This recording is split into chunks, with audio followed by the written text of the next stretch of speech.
Non-Americans of Reddit, what's something someone can say that indirectly screams I'm an American?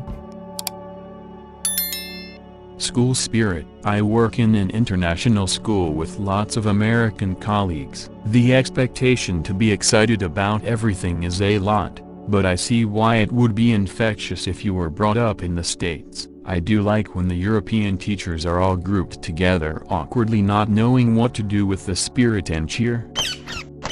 I'm American, but there's a story here that would apply. I moved to Taiwan when I was in middle school. Since my parents were Taiwanese, I grew up speaking Mandarin, and it didn't take a long time for me to shake off the American accent when speaking. Initially, people would be like, "Oh, an American," when I said literally anything, but gradually, it turned into, "Oh, you're American," and eventually, people stopped even bringing it up.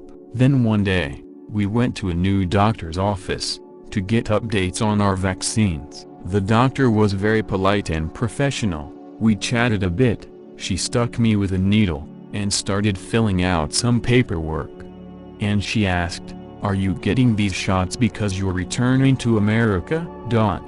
And I was shook. Hadn't heard that question in years, not from a stranger. I said, "Oh man, yeah, that's right. I'm getting ready to travel again." What gave me away? And she responded, "Americans, when you prick them, they say ow." Taiwanese locals say ah. That always gives them away. Same with filler sounds, depending on your native language. When you're focusing, thinking or confused, you're probably going to say some variation of a, and so on. These filler sounds follow a trend based on your native language. For example, Americans tend to learn towards and and even though we both speak English, Australians tend to use and It's partly the accent, but because people involuntarily make these filler noises, people who are putting on an accent forget to affect the filler sounds, and it can default to their natural accent. There was a riddle in Harry Potter, Goblet of Fire, that illuminated to me the different styles of speaking between the US and UK. First, think of the person who lives in disguise, who deals in secrets and tells naught but lies. I thought of a con.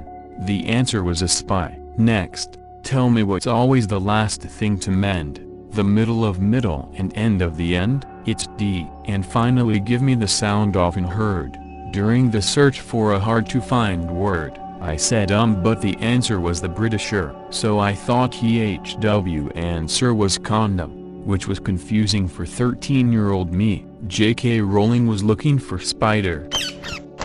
A Russian spy comes to a cafe and orders a tea. He starts drinking it when the waiter comes up to him. "You must be Russian spy. How did you find out?" "You left the spoon in the cup. Only Russians do that." Next time the spy walks into the cafe, orders a tea, puts in sugar, doesn't leave the spoon in the cup. A waiter comes to him. "Oh, you must be a Russian spy. How the fuck did you find out there is no spoon in the cup, but you hold your thumb like it is there?" Third time the spy walks there, orders a tea, puts in sugar, doesn't leave the spoon in the cup, and holds the cup properly. A waiter comes to him. "Oh, you must be a Russian spy. Are you kidding me? How? The spoon is not in the cup. Your thumb is okay, but you closed your right eye so the spoon wouldn't hit it when you take a drink." What a cool observation. One of my patients used to be a detective and was always the first appointment of the day. One day he said to me, "You didn't swim this morning." I didn't recall ever even mentioning I was a swimmer, but he had noticed a very faint pink line across my forehead every time except this one morning, and he was right. When I was stationed in Yongsan, South Korea, I had to take part in what was known as town patrol. Basically, we wrangled up drunk soldiers who were out past curfew. You could usually tell an American soldier from any of the other folks hanging around. For those that have never been, Yongsan is in the middle of Seoul, one of the biggest cities in the world and a melting pot of culture. Most younger American soldiers usually ran around wearing hoodies with various American sports teams, kind of a dead giveaway. It's even funnier when they try to fake a British accent and don't know any British slang to go with it. When me and my mate were traveling around Australia in our early 20s, both of us are Northern English, with unusual accents. We were trying to woo a couple of delightful ladies, limited success, that were part of the crew of a US Navy aircraft carrier who were on shore leave whilst visiting Sydney. They were loading and offloading crew at the Darling Harbour area of Sydney.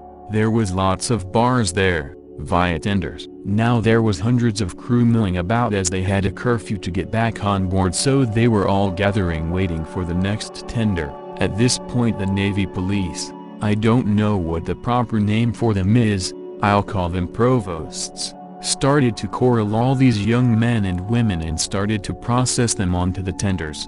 This is when we realized we had accidentally been herded into the pack, so me and my mate decided to make our farewells and disappear into the night for more dirty deeds elsewhere. We managed to get about 10 paces from the herd when we were manhandled to the floor by a group of burly Navy provosts, who started aggressively demanding we hand over our ID and suggesting we'd been really stupid to blatantly disobey the curfew order, going ashore without ID and being too drunk to speak properly. We weren't. We just had weird Northern English accents. Well, we were both English, hadn't done a single hour in any military service, and very much not part of the crew of an American aircraft carrier. We were cuffed with zip ties and led to a waiting tender when the officer in charge quickly realized that we were just a pair of drunk birds looking for some tush in the wrong place at the wrong time and promptly released us. That is my story of how I was captured by the US Navy.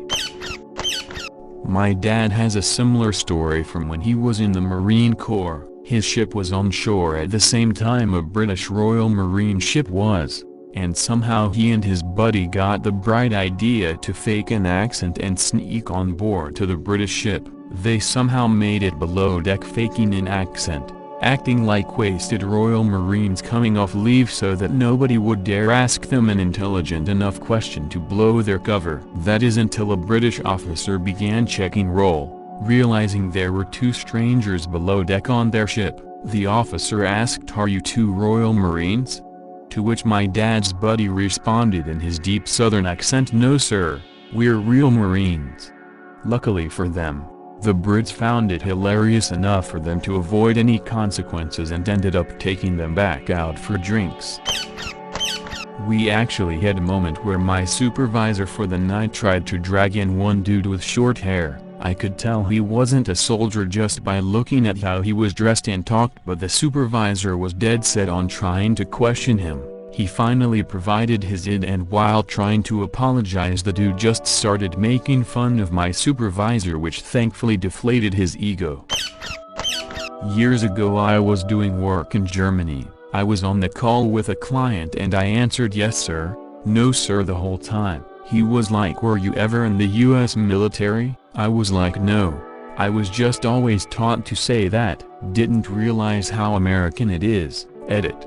For clarification, I am from Texas. Many of us in the South are taught that it's extremely disrespectful not to use that address. I forgot to answer yes ma'am to my grandmother once. Got popped right across the mouth. Never failed to miss that again. We also use it in general as a term of respect, formality, not just for elders. Edit. I hate to ask, but have any of you all had to pick your own switches? As a Texan, I always called teachers miss and sir to get their attention, but I only started using yes ma ' yes sir as a teen working food service. Now I use it to be polite to employees helping me, waiters, waitresses, strangers older than me, etc. Never realized it was such a Southern thing. My cousins even had to call their parents ma'am and sir when they got in trouble. Something I think is really super Southern is employees calling customers pet names like hun, sweetie, babe, etc. A couple of my co-workers do that and they're around my age, early/mid-20s. Other Hispanic ladies in my city also call me mom/mamas/mija sometimes. This was one thing I knew intellectually, but it never really struck home for me until I was in college. My program, robotics/electronics engineering, had an entire building for itself, and so all the faculty had their offices there. There was even a student lounge with a fridge and microwave. We were living it up quite a bit actually. Anyway, one of my instructors was this darling, sweet, German lady. She always dressed, by American standards, to the nines. She had a great sense of style and always looked fantastic, but it was a bit jarring right at first to see someone always show up to work dressed like she's ready to go to a wedding while the rest of the instructors were in slacks and t-shirts. Heck, one of them always showed up in jeans and cowboy boots. Then I realized what American tourists must look like in Germany.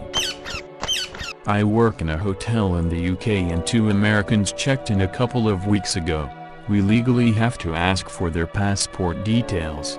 We don't even, as far as I know, have to check the passport or photocopy it, just ask them to fill in their nationality and passport number. To be honest, the law is a relic of the Cold War, but we're still meant to do it, so we do. Under passport details, nationality, one of them wrote Irish German. My mom legitimately got angry once shortly after she got her Ancestry DNA test results back when her only option on a form for ethnicity was white. She apparently wanted to put down Celtic something fierce, even though that's only 30% of her ethnicity according to her DNA test. She's just super attached to the idea that she has Scottish ancestors. So that was an 80s, early 90s thing. Coming into the mid and late 80s there was a large, in the United States anyway, call for reparations. Oprah held several shows, which were quite popular, on the topic. There was a large and well-received call to return to spiritual roots. A lot of individuals were going to Africa learning about their ancestry, etc. Long story short, the basic premise was if you were black and American born, you were African American. I came of age during this era. I grew up any time where calling someone black was very wrong. So you're going to have a generation of people like me who have been taught by circumstance the verbiage African American is appropriate. As a side note, Oprah and Jay-Z had one hell of a debate over the N-word use. It was actually very interesting to watch. I'm non-black. In my lifetime I had never seen, on TV, intelligent discussion on these topics, so it was a game changer for me.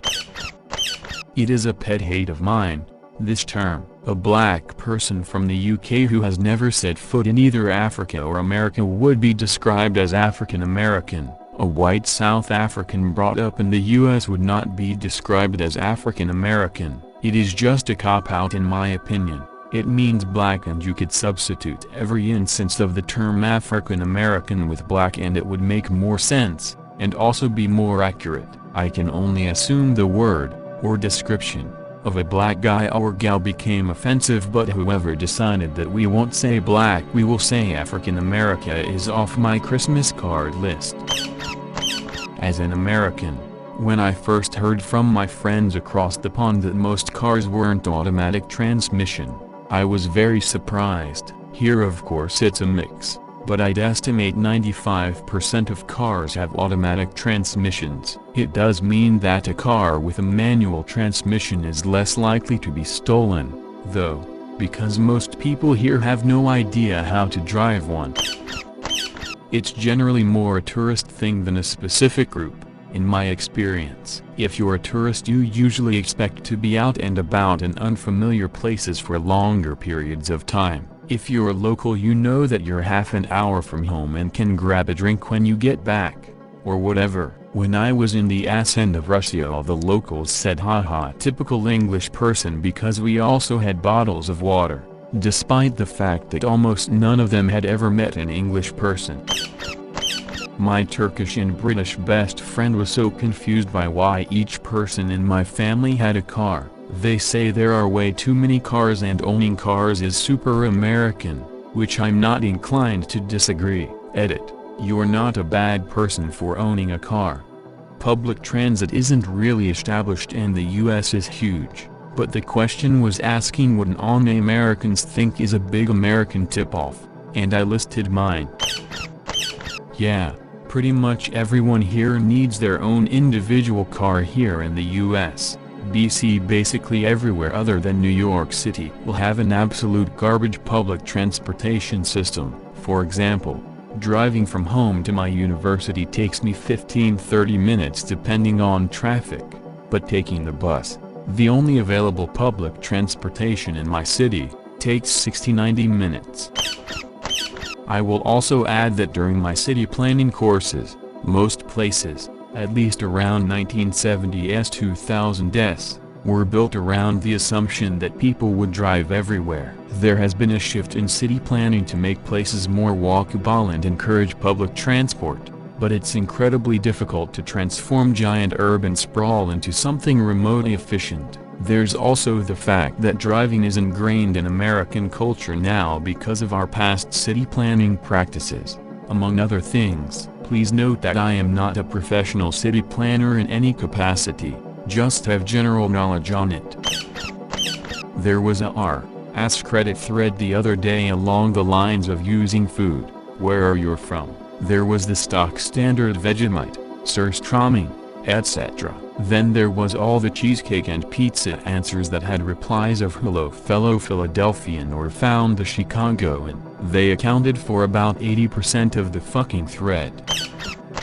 When you are on a trip and ask someone where they are from, they usually answer with their country first. I'm from France, I'm from Colombia, etc. If someone answers with something weirdly specific like I'm from place, in the area, county, close to, town, they are from the US. Bonus America if the fella gets a bit offended you don't know where their town is. Expecting to be able to pay American currency in another country, getting mad when the currency given back in a foreign country is not American dollars, and therefore worth less. Source: worked in city with a lot of cruise ship tourists, happened all the time. We actually would accept American money, an extreme courtesy IMO, but didn't have American change to give back. The first thing we did when we took a trip to Canada a few years ago was exchange our American money for Canadian. I can't imagine traveling to another country and expecting places to just accept foreign money. Also, it's just neat seeing everyone else's money anyway, so I'd probably still do it even if it wasn't necessary for me to do so. Lol.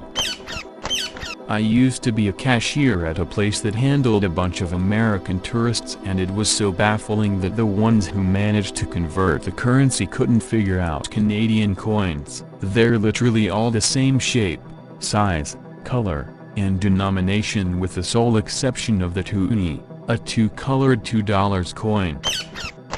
In high school I worked at a place that held various sporting events, conferences, etc., that would bring in Americans, despite being 400 kilometers from the nearest border crossing and nearly 700 kilometers from a major American city. If you count Great Falls, Montana as a major city, we would exchange US to Canadian 1-to-1, which was already a huge favor considering that it meant a completely separate deposit ledger for us.